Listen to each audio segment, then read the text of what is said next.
Hi, and welcome to another episode of Hot Takes with me, the Silver Fox. The police cannot cope with the amount of hate crime reports that they are receiving.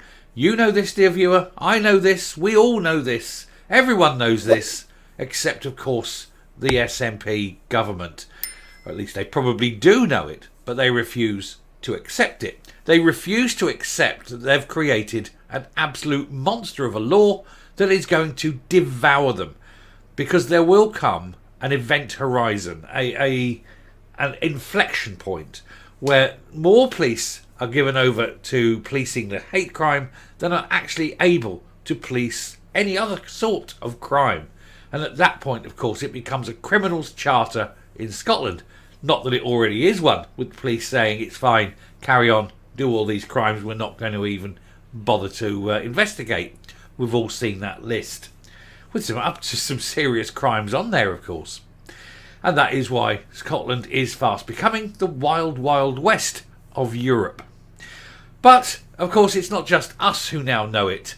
Other people in senior positions are beginning to not only say it, but admit it publicly to all of us. They are saying that it is now a major problem. Let's take a look to see why David Threadgold, who is the chairman of the Scottish Police Federation, is saying that this law needs to go quickly. Here goes. Now, before we get into this very quickly, I just want to say that I've called this. I said from day one, or actually well before day one, that the only way we defeat this is to comply with the law. It may be malicious compliance, but the law is there for this purpose. We know it's a terrible law, but if we use it, and use it as it's meant to, but just completely overuse it, we knew we would overwhelm the police. This is what's happening. And I did say that the police would then go back and ask for it to be gone. Please take it away. And of course, now that we've achieved this, now we're getting senior police saying it's unworkable, it's unpoliceable, we've just taken off the books. Just reverse this, repeal this law, this absolutely awful law, and move on. Now, if we can see it, why couldn't they? Why couldn't Humza Yousaf and the SNP cabinet foresee what is coming? Well, we know, because they cannot see the consequences of their own actions, because they're very, very stupid. For Humza Yousaf, of course, this isn't a hate crime act, it's a blasphemy against Islam act, and that's why he will be very loath to repeal it, because it really will upset the guys down the mosque. But repeal it they must, because it is absolutely the worst idea ever to come from a man who, let's face it, has a history of really bad ideas. And so it needs to go. Anyway, the police cannot cope with a flood of hate crime reports inspired by political point scoring. Scottish Police Federation Chairman David Threadgold said Humza Yousaf's controversial legislation was being weaponised by people with an axe to grind as calls grow for it to be repealed. And repeal it must be. It is just obvious now. Obvious to everyone. Hasn't been a week. Well, no, actually it has, and it's been just over a week. We're a week in, and the police are already massively overwhelmed to the point they cannot cope. The chair of the Scottish Police Federation, David Threadgold, has said that officers cannot cope with the number of complaints under the SNP's new hate crime law. Speaking on Radio 4's Today programme, he warned that the law is being weaponised by those who make complaints for personal gain or political point scoring. He added people will use this legislation for their own means, and that is not an effective use of police time. But surely that's what the law is for. The law was brought in for exactly what we're doing it for. It's to allow people who perceive hate to express that perception. That's how the law is basically worded. There is no definition of what hate is. There is no definition of what vexatious complaint is.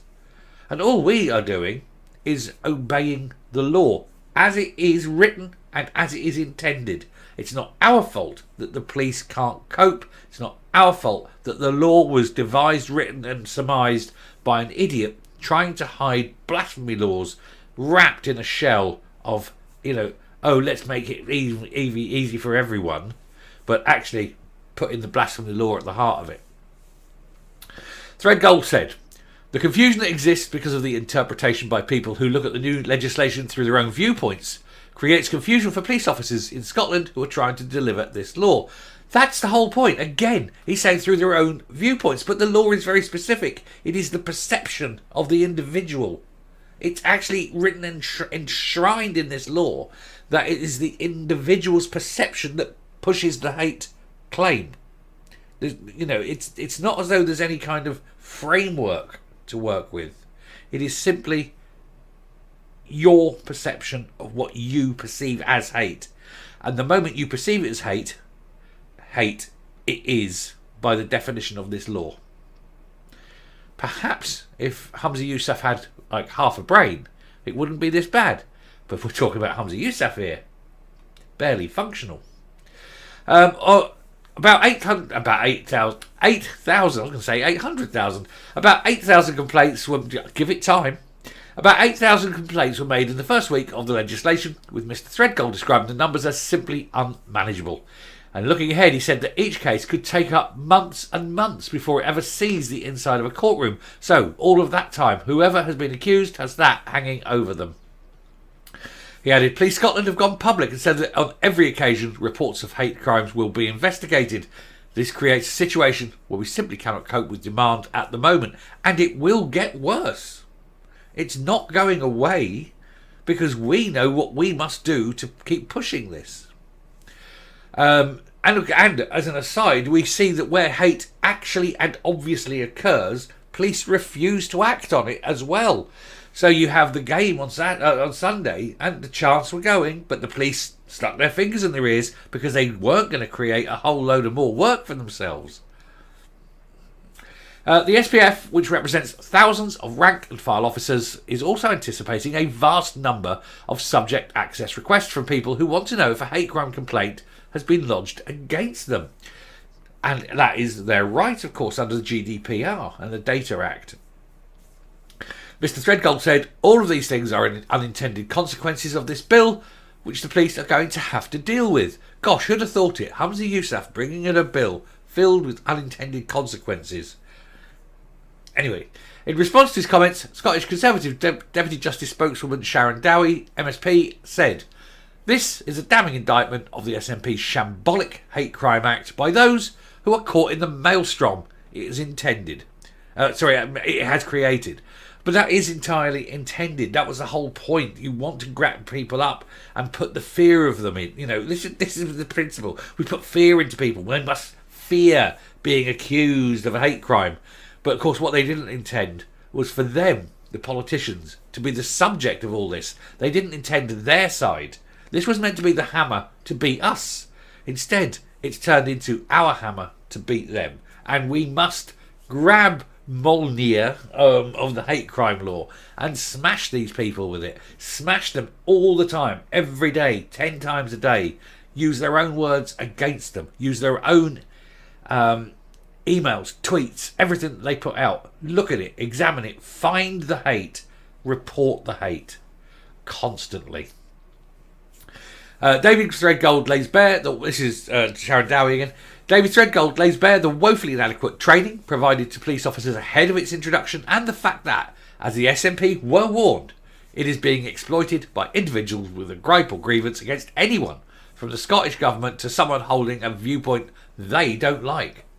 Police Scotland are being left to pick up the pieces, which is unsustainable at a time when officers' numbers are at their lowest level since 2008, and they are unable to investigate certain crimes due to brutal SNP funding cuts.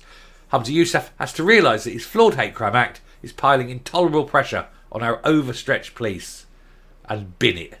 It will be reversed. He has to know this. It will be reversed. If not, he won't reverse it. He hasn't got the balls to reverse it. He's already come out and said it's not going to be reversed. So he knows that if it's reversed, it will be a humiliating climb down by an inadequate little man. But somebody one day will reverse this because the police cannot cope. And it's marvellous to see. Coming up, I'm going to make a prediction. It's the 9th of April as we speak now, so I'm going to say by middle of May, 15th of May, the Ides of May, that this bill will have been mentioned in Parliament in Holyrood, and there will be calls for it to be reversed, cancelled, repealed. And by this point, I think even people within the the SNP will be calling for this to go as well. They will see the chaos caused to the police, and they'll have said enough is enough. Humza, of course, will fight it. He's tied himself to the mast. He said, no, we're not going to repeal it. It's not going the same way as the Football Act, so he's got a lot of personal humiliation to be had should the bill fail.